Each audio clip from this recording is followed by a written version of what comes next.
Pressure आपने change किया system में, तो delta P will be this. तो जो प्रेशर आपने यहाँ पे चेंज किया that will be transmitted to this particular point, और यहाँ पे आपको देखने को मिलेगा कि जो भी आपका प्रेशर यहाँ पे जनरेट होगा that will be equal to whatever the pressure you applied. So pressure on both side will be equal. तो होता है, और आपका एरिया जो है जिस पे आपने लोड रखा हुआ है, तो basically this will be the load arm.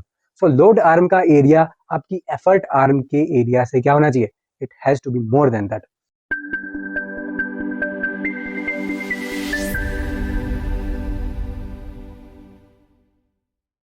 Hello everyone, welcome to the YouTube channel, this is Deepak Marwal. इस वीडियो में हम हाइड्रोलिक मशीन को डिस्कस करेंगे, जो कि काफ़ी इंपॉर्टेंट रहता है जब आपको स्मॉल एफर्ट लगा के लार्ज एफर्ट जनरेट करना होता है। जैसा कि हमने लीवर के केस में किया था, तो लीवर में आप एक साइड में जब लॉन्ग आर्म होती है, उस साइड में आप अगर कोई एफर्ट लगाते हो तो आप एक लार्ज अमाउंट के लोड को भी आप डिस्प्लेस कर सकते हो, राइट। तो वो लीवर का कंसेप्ट था, हमने कम फोर्स लगाया, लार्ज फोर्स जनरेट किया।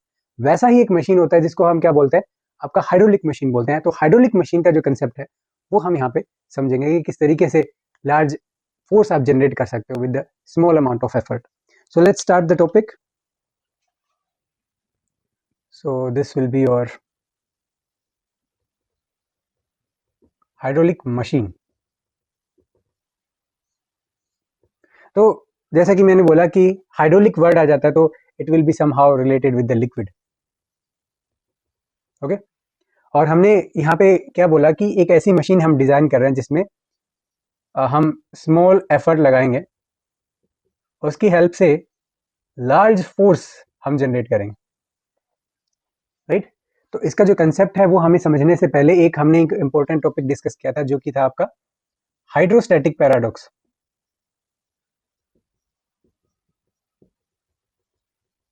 तो हाइड्रोस्टैटिक पैराडॉक्स क्या था, हमने बोला कि अगर आपके पास अलग अलग साइज शेप के ट्यूब्स हैं, फॉर एग्जांपल कुछ इस तरीके से, अगर आपने इन्वर्टेड कोन हो गया, एक यहाँ पे आप कोन बना दीजिए, राइट। तो कोई भी अलग अलग स्ट्रक्चर्स हो सकती हैं, और आपने इन सबको एक कॉमन जो है पाइप से कनेक्ट किया हुआ है, और इसमें फ्लूइड आपने फिल किया हुआ है, और यहाँ से लेट्स से एक साइड आपका ओपन है, और यहाँ से आप क्या करते हो, फ्लूइड को अंदर फ्लो करवाते हो बेसिकली। या फिर बोलिए, आप इसको कुछ इस तरीके से भी लिख सकते हो कि यहाँ पे आपका पाइप था और यहाँ पे हमने एक पिस्टन लगाया हुआ है, लेट्स से यहाँ पे हमने एक पिस्टन लगाया हुआ है and we are pressing it. तो बेसिकली हम अंदर ज़्यादा फ्लूइड डालेंगे, जैसे इसको प्रेस करेंगे तो उतना ही ज़्यादा फ्लूइड आपका अंदर एंटर करेगा इस पर्टिकुलर स्ट्रक्चर में। तो आपने इसके अंदर कोई फ्लूइड फिल करा, तो हमने हाइड्रोस्टैटिक पैराडॉक्स में क्या नोटिस किया था कि आपका इरिस्पेक्टिव ऑफ शेप, जो लेवल है फ्लूइड का, that will remain the same irrespective of size and shape of the objects. तो यहाँ से सिलेंडर है, यहाँ पे इन्वर्टेड कौन है, यहाँ पे आपका कौन हो जाता है, तो सबका साइज शेप आप देख पा रहे हो। लेकिन यहाँ पे एक चीज ध्यान रखनी है कि दोनों में ऊपर से ओपन है, 1 एटमॉस्फेरिक प्रेशर आपका ऐड कर रहा है, तो ऊपर से सब में सेम प्रेशर होना चाहिए। अब देखिए, यहाँ पे हमने क्या चीज नोटिस करी थी कि एक हॉरिजॉन्टल लाइन आप कोई भी बनाओगे, उसके ऊपर जितने भी पॉइंट्स होंगे उन सब पॉइंट्स के ऊपर प्रेशर जो है that will remain the same. तो यहाँ पे प्रेशर पी है, यहाँ पे प्रेशर भी पी होगा, यहाँ पे भी प्रेशर पी होगा। तो अगर इस पॉइंट और इस पॉइंट की बात करें, तो हमने बोला कि जो प्रेशर जो है, डिफरेंस जो है दोनों पॉइंट का, that will only depend upon the height difference irrespective of the shape, size and cross section area of the object. तो इसी वजह से आपका जो ये हाइट जो है वो सब में आपका सेम रहेगा, राइट। तो ये आपका आपका जो हाइड्रोस्टैटिक पैराडॉक्स है वो हमने वहां पे डिस्कस किया। अब थोड़ा सा हम यहाँ पे क्या करेंगे, इसके अंदर कुछ इंप्रूवमेंट करेंगे, या फिर बोलिए एक कंसेप्ट को समझने के लिए थोड़ा इसमें एक्स्ट्रा चीज इन्वॉल्व करेंगे। अब देखिए, यहाँ पे प्रेशर पी था, अब हम क्या करेंगे, इसके अंदर कुछ एक्स्ट्रा प्रेशर लगा देते हैं। Let's say the pressure is now P plus delta P, because हमने इसको पुश कर दिया अंदर की तरफ। तो जैसे ही आप अंदर पुश करोगे तो क्या होगा, हर एक कंटेनर में जो लेवल है पानी का वो बढ़ जाएगा, और हर एक पॉइंट के ऊपर this will B P plus delta P, this also will be P plus delta P, and this will also be P plus delta P, irrespective of size, shape and the cross section area। तो आप बोलोगे कि जैसे ही P plus delta P आपने किया, तो इसका height जो है वो जितने लेवल तक, जितनी हाइट तक जाएगा, उसका इतना सबका इक्वल ही हाइट ऊपर जाएगा, और सब में जो प्रेशर में चेंज आएगा delta P, that will also be the same. तो यहां से एक चीज आपको समझ में आती है, क्या चीज समझ में आई, that pressure transmitted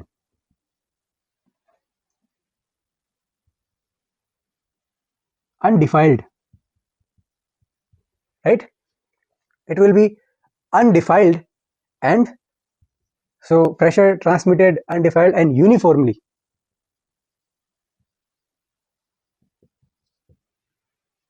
throughout the liquid, throughout the non-compressible liquid.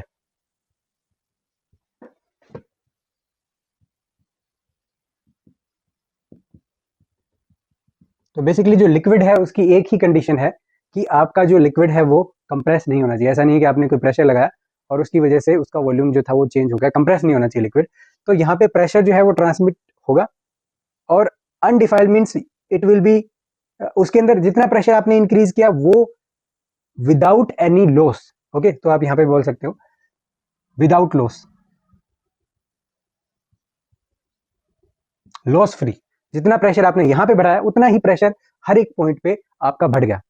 It means किसी भी लिक्विड में अगर आप किसी पर्टिकुलर पॉइंट के ऊपर अगर प्रेशर लगाते हो, that pressure will be transmitted without any loss to every point, each and every point of the liquid. तो अगर आपको एक स्टेटमेंट याद हो, जब हमने आपका जो पास्कल लॉ डिस्कस किया था, वहां पे हमने बोला एक स्मॉल एलिमेंट के ऊपर चारों तरफ से आपका जो प्रेशर लगेगा that will be uniform, right. और यहाँ पे हम क्या बोल रहे हैं कि अगर इस स्टेटमेंट को अगर मैं यहाँ से अगर देखूं कि let's say this is your piston, आपने यहाँ पे पिस्टन था और इसको यहाँ पे आपने प्रेशर लगाया, सो this will B let's say P plus delta P। तो यहाँ पे जो प्रेशर चेंज होगा इस पर्टिकुलर पॉइंट पे, जो प्रेशर इंक्रीज होगा that will also be P plus delta P। अब ये हुआ क्यों? बिकॉज अगर एक कोई भी पॉइंट अगर आप यहाँ पे कंसिडर करो, तो इस पॉइंट के ऊपर अगर आप प्रेशर लगाते हो, राइट, तो आप क्या नोटिस करोगे कि इस तरफ से भी ये जो प्रेशर आपने यहाँ पे लगाया, this pressure will be transmitted to the next element and this will be transmitted like this. Okay, तो हर एक पॉइंट के ऊपर जो भी प्रेशर का अमाउंट होगा that will be transmitted. Okay, तो इसको हम बेसिकली दूसरी स्टेटमेंट भी बोलते हैं पास्कल लॉ की, right. So this will be the second statement of Pascal's law. तो पास्कल ने तो बेसिकली ये बताया था कि एक एलिमेंट के ऊपर चारों तरफ से यूनिफॉर्म आपका लगता है, और यहाँ पे क्या होगा, बेसिकली जो प्रेशर ट्रांसमिट होगा वो ऐसा नहीं है कि एक पर्टिकुलर डायरेक्शन में होगा। आपने इस डायरेक्शन में P प्लस डेल्टा P किया, then it will always be directed in all direction, right. So it will be shifted in all directions. Condition क्या है कि आपका लिक्विड जो है वो कंप्रेस नहीं होना चाहिए, राइट। तो that's why we call it Pascal का जो सेकंड स्टेटमेंट है, बिकॉज एक पर्टिकुलर पॉइंट पे आपने जैसे ही प्रेशर लगाया, the pressure will be transmitted in all directions uniformly. Okay, तो पास्कल का जो फर्स्ट स्टेटमेंट था उसमें तो क्या होता था कि प्रेशर चारों तरफ से ऐसे लगता था। ओके, और इस स्टेटमेंट से आपको क्या दिख रहा है कि एक एलिमेंट के अगर ऊपर कोई भी अगर प्रेशर चेंज आता है, let's say delta P change, so that will be transmitted in all directions. तो ये जो प्रेशर है ये हर एक मॉलिक्यूल, हर एक एलिमेंट अपने नियर बाई एलिमेंट को ट्रांसफर करेगा हर डायरेक्शन में। So that's how you can say these are similar. So that's why you say that this is the second statement of the Pascal's law basically. Okay, तो basic सी बात हमें यहाँ पे क्या समझ में आई कि किसी भी लिक्विड को अगर आप कंप्रेस करते हो तो जो भी प्रेशर आपने लगाया है, इनिशियली जो प्रेशर आप लगा रहे हो, that will B uniformly transmitted through out the liquid.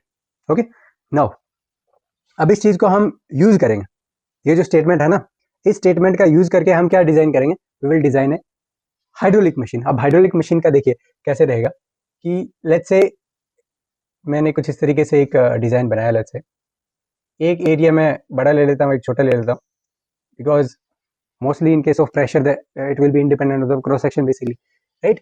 तो यहाँ पे आपका ये जो है ये बड़ा एरिया हो जाता है, let's say if I call it A2। Similarly यहाँ पे एक छोटा क्रॉस सेक्शन है, इसका एरिया हमने छोटा ले लिया, दिस विल बी A1। हमने यहाँ पे एक फोर्स लगाया, this will be F1, right. Now यहाँ पे प्रेशर कितना आ जाएगा, that will be P1 will be equal to F1 divided by A1। Now जो भी प्रेशर हमने लगाया that pressure will be transmitted in all direction. So you can say that liquid जो भी लगाएगा वो हर एक डायरेक्शन में लगाएगा, तो यहाँ तक आपका ट्रांसमिट हो जाएगा। तो यहाँ वाले जो एलिमेंट है they will apply, you can say they will transmit the same amount of pressure. Okay, so यहाँ पे लेट्स से कोई फोर्स एक्सपीरियंस होता है F2, अलग फोर्स एक्सपीरियंस होता है, हम अज्यूम करते हैं ऐसा, राइट। नाउ यहाँ पे the pressure will B let's say F2 divided by A2, okay. But यहाँ पे ये जो स्टेटमेंट कह रही है कि द प्रेशर लिक्विड जो है वो कंप्रेसिबल नहीं है, तो अगर एक पर्टिकुलर पोजीशन पे इनिशियली कोई प्रेशर नहीं था, लेकिन आपने चेंज इन प्रेशर किया, that will be P1 and that will be F1 divided by A1. So change in pressure that will be transmitted. So delta P here and delta P here, they both will be equal. Okay, तो ये बात ध्यान रखिएगा, ये जो चीज है delta P के लिए हमने बोला, ऐसा लग रहा होगा कि this is the pressure, but initially कोई प्रेशर नहीं था, then we applied a particular pressure. Okay, so now this will be the pressure and this will be the pressure. So P1 will be equal to P2. Now from here you can say that this F1 divided by A1 will be equal to F2 divided by A2. तो यहाँ से आपको क्या मिलता है, because we need to know the effort F2. Okay, so this output, basically this will be the output and this will be the input. So now you can say that this will be A1 divided by A2 and multiply by the, okay, so this will be A2 divided by A1. Okay, तो आपको पता है कि आपको force जो भी आप लगा रहे हो, छोटा फोर्स लगा रहे हो, तो F1 की वैल्यू तो F2 से कम है, F2 ज्यादा है F1 से, आपको ज्यादा फोर्स जनरेट करना है. So you will say that this F2 it will be greater than F1, right. तो ये तभी पॉसिबल है जब आपका क्या बोलेंगे that A2 divided by A1 will be greater than 1. Okay, so that has to be more than this A1. तो यहां से अगर आपको देखने को मिला, सो यहां से आप बोलोगे कि this A2 has to be more than the A1. अगर ये इक्वल होते हैं, A2 is equal to A1, so let's say A1 is equal to A2, in that condition the F1 will be equal to F2. okay, so उसमें तो कोई फायदा नहीं है, जितना हमने फोर्स लगाया उतना फोर्स वहां पे जनरेट हो रहा है, लेकिन ऐसा कोई फायदा हमें यहाँ से देखने को नहीं मिला अनलेस अनटिल हम ज्यादा एरिया रखें, राइट. तो ये आपका है आउटपुट और ये है इनपुट. तो आउटपुट वाली साइड में जहां पे लोड आप रखते हो, तो this will be the load and this will be the effort basically. So effort हमने लगाया और यहाँ पे कोई लोड होगा. फॉर एग्जाम्पल, आप जब गाड़ी की सर्विसिंग वगैरह करने जाते हो तो वहां पे बेसिकली एक तरीके का लिफ्ट लगा रहता है, तो उसके ऊपर गाड़ी जो है आप जैसे ही करते हो तो उसके बाद जो है वो आपका गाड़ी जो है वो लिफ्ट होता है, राइट. तो कुछ ऐसा ही मैकेनिज्म आप मान लीजिए इसको, राइट. तो यहाँ पे कोई एक लोड होगा, तो हमने जैसे this will be like this, और इस वाले पोर्शन पे एरिया ज्यादा है और यहाँ पे लेट्स से कोई भी व्हीकल हो सकता है या फिर कुछ भी हो सकता है, राइट. और ये वेट ज्यादा है यहाँ पे, और यहाँ पे आप एफर्ट लगा रहे हो, और एफर्ट किसकी हेल्प से लगाते हो, बेसिकली लिक्विड की हेल्प से. तो इसके अंदर बेसिकली आपका फिल्ड रहता है ऑयल, राइट. तो ये एरिया और ये वाला एरिया आपका एक पाइप के थ्रू कनेक्टेड रहता है, और इस वाले एरिया से आप कंटिन्यूसली लिक्विड जो है उसको क्या करते हो, यहाँ पे फोर्स लगाते हो लिक्विड की हेल्प से, या फिर इसको प्रेस करते हो, then it will apply particular force. Okay, तो यहाँ से जैसे ही आपने फोर्स लगाया तो ये जो है आपका एफर्ट जो था, ये आउटपुट में जो मिला, that will B more than this. तो इसको आप इजीली लिफ्ट कर पाओगे. अब यहाँ पे आप देखोगे कि ये क्रॉस सेक्शन एरिया छोटा है और ये वाला क्रॉस सेक्शन एरिया बड़ा होना चाहिए, then only you will have, you can say a positive output, basically you can say the force will be amplified basically. otherwise तो आपका जो बेसिकली हाइड्रोलिक मशीन है वो नहीं बन पाएगा. तो इस तरीके के अरेंजमेंट को हम बेसिकली क्या बोलते हैं, हाइड्रोलिक मशीन बोलते हैं. अब हाइड्रोलिक मशीन का जैसे पहला एग्जांपल आपका लिफ्ट वगैरह हो जाता है. So this will be the hydraulic lift. तो जितने भी हाइड्रोलिक लिफ्ट के एग्जांपल है, फॉर एग्जांपल आपने ट्रॉली, ट्रैक्टर ट्रॉली वाला आपने देखा होगा, या फिर ट्रक के अंदर भी एक ट्रॉली होता है, तो उसको लिफ्ट करने के लिए बेसिकली आपने देखा होगा एक बीच में सिलेंडर लगा रहता है. सो जैसे ही वो सिलेंडर जो है वो एक्सपेंड करता है, सो आपका जो ट्रॉली है वो लिफ्ट कर जाता है. तो उसके अंदर मेन कंसेप्ट क्या आता है कि this will B trolley, let's say. तो ट्रॉली के अंदर क्या होता है बेसिकली, एक this is let's say the trolley, और यहाँ पे this is the horizontal platform. Okay, तो यहाँ पे एक सिलेंडर आपने बीच में लगाया रहता है, राइट. काफी स्मॉल होता है ये, ऑलमोस्ट इतना डायमीटर होता है उसका, राइट. तो वो एक आपने बीच में सिलेंडर लगाया हुआ है. अब यहाँ पे इसका कुछ एरिया रहेगा, राइट. और ट्रक से क्या आता है, एक वायर आता है. वायर के अंदर क्या होता है, बेसिकली ऑयल होता है, राइट. तो ऑयल क्या होता है, इसका पाइप का क्रॉस सेक्शन एरिया अगर आप देखोगे तो ये काफी कम है बजाय सिलेंडर के क्रॉस सेक्शन एरिया के. सो this will be the A1 and this will be the A2. तो यहाँ से अगर आप स्मॉल प्रेशर से भी अगर ऑयल अंदर की तरफ भेजोगे तो आपको देखने को मिलेगा कि यहाँ से जो आउटपुट फोर्स जनरेट हुआ that will be much much more than the this particular force. तो आप थोड़े थोड़े फोर्स लगा के जो आपका हाइड्रोलिक है उसको एक्सपेंड करते हो, जिसकी वजह से बेसिकली क्या है, आपका ये जो ट्रॉली है ये क्या करता है, बेसिकली लिफ्ट कर जाता है। तो ये आपने मैकेनिज्म हर जगह देखा होगा, राइट। दूसरी चीज, ये तो आपके दो एग्जाम्पल हो गए, राइट। एक अलावा एक होता है, आपने पावर स्टीयरिंग के नाम सुना होगा।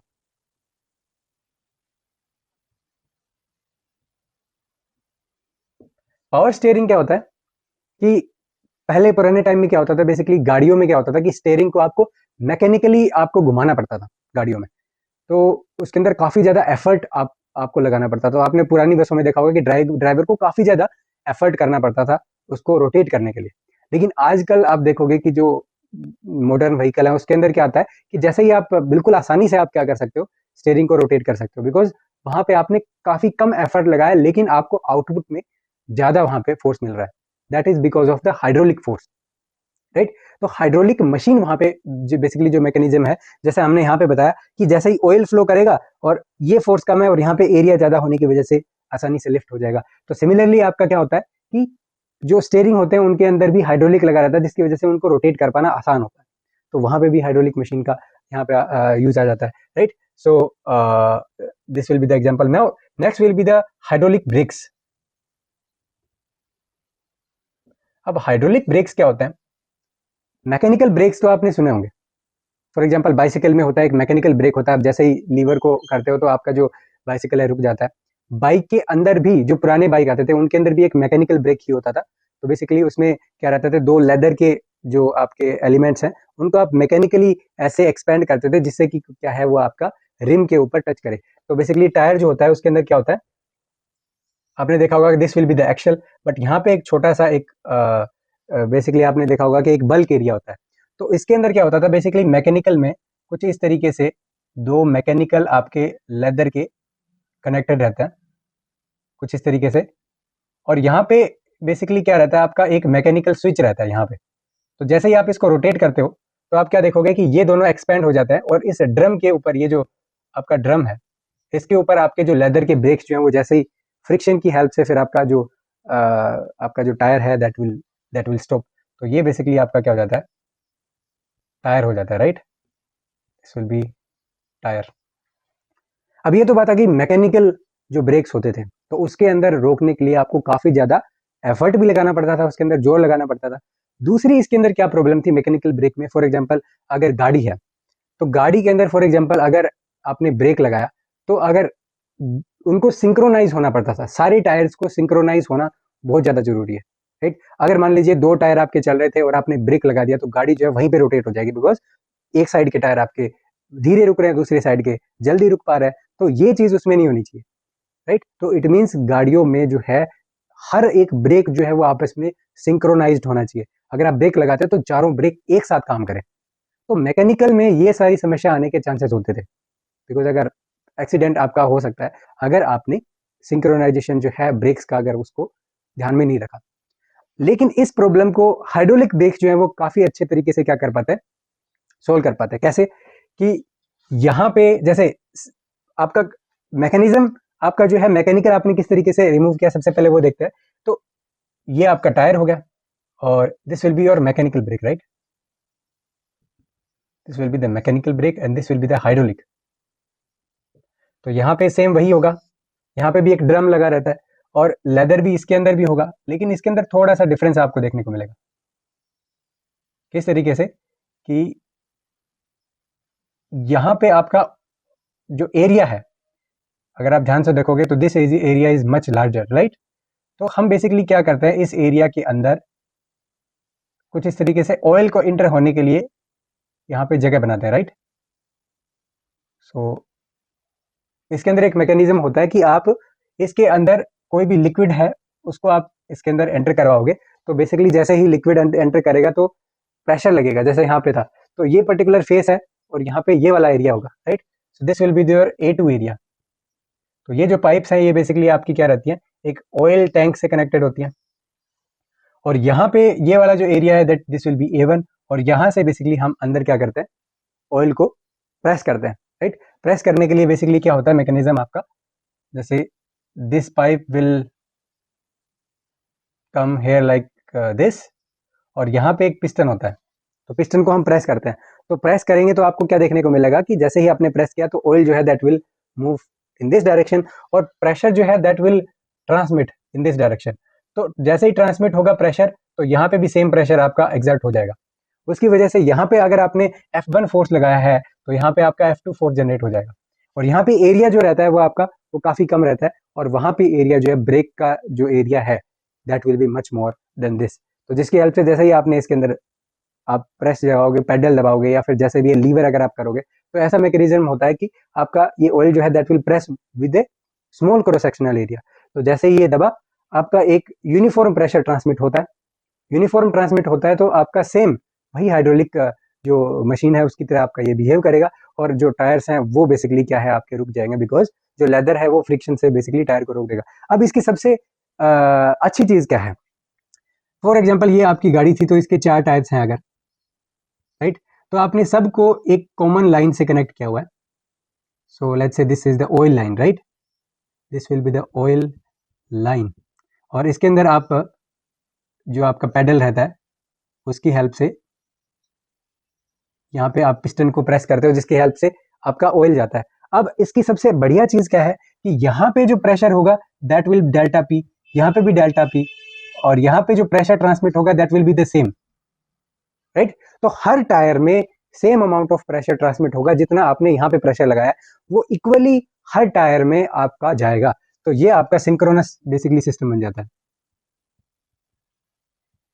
This will be basically the synchronized brakes, और ये काफी हेल्पफुल रहेगा हमारे लिए कि हमें कोई चिंता करने की बात नहीं है। हमें सिर्फ क्या चीजें देखनी है, हमें सिर्फ इन एरिया को के लिए ध्यान रखना है कि this area of all of these tyre should be equal. जो लेदर आपने यहाँ पे लगाया और जहाँ पे आपका ऑयल जो है वो आपका यहाँ पे लग रहा है, so this area A two area has to be more than this particular area, even area, then only it will work, right. तो यहाँ पे सिंक्रोनस होना काफी हेल्पफुल आपके लिए यहाँ पे रहने वाला है। और यहाँ पे सिंक्रोनस जो ब्रेक्स हैं इसको बेसिकली साइमल्टेनियस ब्रेकिंग भी बोलते हैं।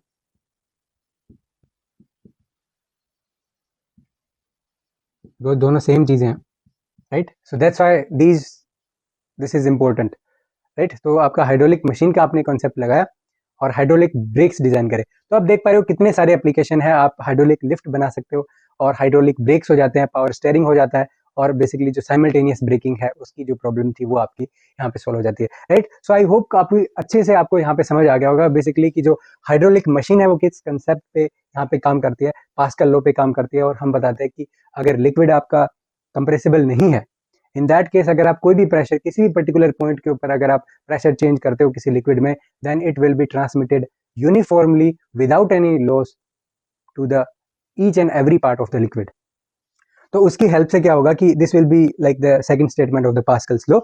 फर्स्ट स्टेटमेंट में यूनिफॉर्म प्रेशर हर डायरेक्शन से लग रहा था, नाउ हर एक element will transmit uniformly in all directions, okay. So that's why they are you can से इंपॉर्टेंट। तो हमने बेसिकली इसी सेम कंसेप्ट का यूज करके हमने बोला कि now let's say if you apply particular force in this direction, जिसकी हेल्प से कोई प्रेशर आपने चेंज किया सिस्टम में, तो delta P will be this. तो जो प्रेशर आपने यहाँ पे चेंज किया that will be transmitted to this particular point, और यहाँ पे आपको देखने को मिलेगा कि जो भी आपका प्रेशर यहाँ पे जनरेट होगा that will be equal to whatever the pressure you applied. So pressure on both side will be equal.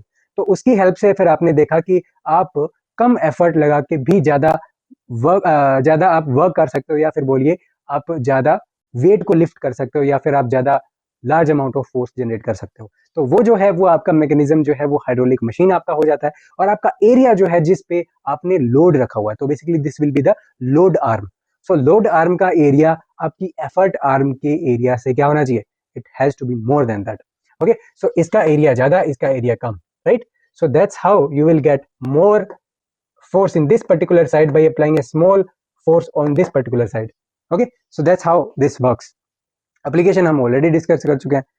Trolley में लिफ्टिंग में हो गया, आपका हाइड्रोलिक लिफ्ट हो गया, देयर आफ्टर पावर स्टीयरिंग में हो गया, और हाइड्रोलिक ब्रेक्स हो गए, साइमल्टेनियस ब्रेकिंग। सो ये काफी ज्यादा इंटरेस्टिंग आपका यहाँ पे जो टॉपिक था वो था, राइट। सो आई होप काफी अच्छे से आपको समझ आ गया, and thank you all for watching, and we will meet in the next video. Thank you.